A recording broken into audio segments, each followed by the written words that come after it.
Greetings, friend. Welcome back to the channel, our real estate channel here, where we call it Real Estate Insights because we try and do our best to educate you, the consumer, the buyer or seller, and in many cases, my realtors, where we want to put you in the best position to succeed when it comes to real estate transaction. So a very common question I get is, hey man, what's the difference between a condo and a villa, or a condo and a townhome, or a townhome and a home?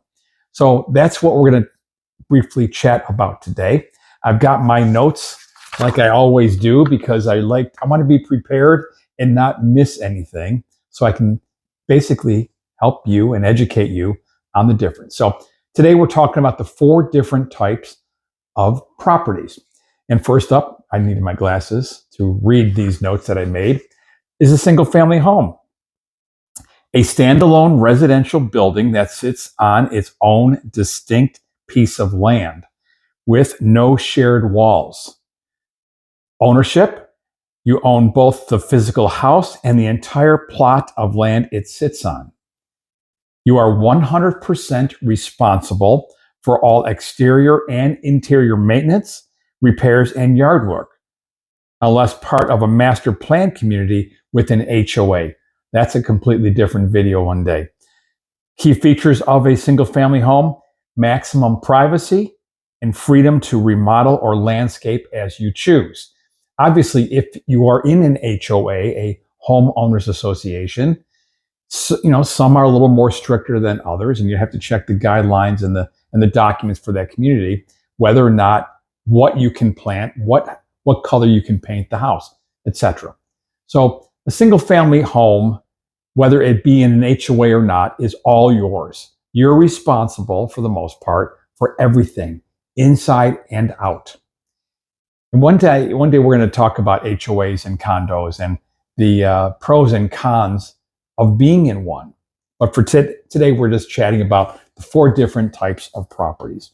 The second type is a condominium, or condo, as we call it briefly, an individually owned housing unit inside a larger multi-unit building or complex, such as a high-rise or garden apartment style building. Land ownership: you do not own any land. You own only the interior space from your unit. So basically, from the walls in, the drywall in, is what you own as a condo. You share joint ownership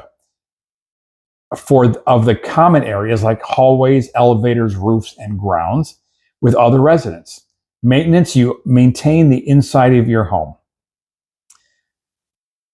Condo associations will be it'll be their responsibility to maintain all common areas, and that's part of why you're paying condo fees, for them to cut the grass, maintain the pool, put some in the kitty, as we say, for future repairs on the roof, or to remarcite the pool, repave the driveway. That's all part of being in a condo.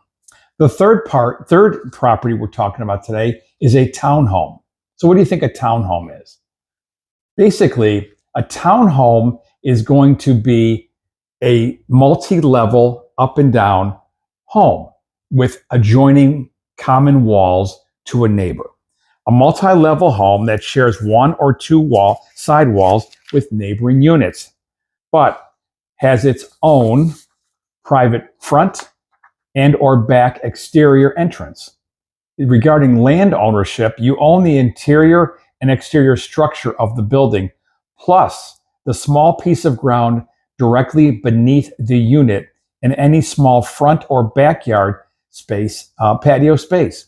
Regarding maintenance, you are usually responsible for the interior and exterior of the building. Roofs and siding rules vary by HOA, but you generally manage your own small yard. Key features of a townhome: feels like a single family home with multiple stories, but is physically connected to the neighbors. So think about this. When you see a townhome community, not all are the same, but basically you're going to have a garage on the first floor. You're going to have a door next to that garage to enter your first level of the property. Many times it's going to go directly upstairs to the first living floor on the second floor. And then many times you'll have a third floor where there are bedrooms, up there for the most part. That's very general. There are some townhomes that may have the primary bedroom downstairs. Very unusual because the way townhomes are built, they're built, fairly narrow and high. So in order to have a master or primary bedroom on the first floor, it's got to be a much bigger unit, especially considering that garage is in the first floor there in the front of the building. Some townhomes will have garages in the back of the building. So they're all going to vary. But in general, you get a sense of the difference between single family, condo, and townhomes. And that brings us to our fourth type of property, which is a villa. A villa in modern real estate, a villa is typically a single level detached or semi-detached home located within a community. Land ownership varies. You may own the physical footprint and small yard or just the interior. So again, it's all going to depend on the association. There are usually maintenance fees involved, highly managed by an HOA or property management company, which handles exterior upkeep, roof repair, and lawn care. Key features of a villa: single floor living with no stairs, combining the independence of a house with low maintenance convenience of a condo. So recapping, single family home is what you typically are going to see in a subdivision, individual homes. Some homes are going to be in an HOA, a homeowners association. Many are not. I've got customers who demand they do not want to be in an HOA. We can have that debate all day long as far as the pros and cons of being in an HOA. A condo is a unit within a multi-unit building. And most of the times, you're going to have at least one neighbor next to you with adjoining walls, depending on where you're positioned in the building. You could have 4 above you, below you, on each side of you. A townhome, you're going to have at least one adjoining wall with a neighbor, meaning, let's say you're on the end unit of a townhome, then you're only going to have the unit to the left or right opposite of the outside the end of the building. Most of the times, unless you're on an end unit, you're going to have neighbors on both sides of you. And then a villa is simply kind of like a condo, but there's only one floor. So at most, you're going to have 2 adjoining neighbors on each side of you, unless you're on an end unit.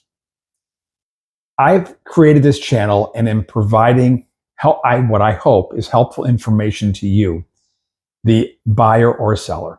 And obviously, my realtor colleagues, I'm always looking to help you as well in your career. So if you have any questions about real estate, we're here to set you up for success on that next sale, purchase, or or whatever that transition is in your life. I'm here to help you. I'm John Rurkowski. I help families transition to the next chapter in their life, and I'd love to help you. Drop me a call at any time. My information is directly below, and I'll see you on the next video. Thanks for tuning in. Oh, hey, by the way, if you like what you're hearing and you want to learn more about the real estate world and what we do every day as a realtor, the ins and outs of buying properties and selling properties, subscribe to this channel. This way you'll get updated information when it comes available, which I try to do as often as possible. Thank you again for tuning in. Make it a great day. Peace.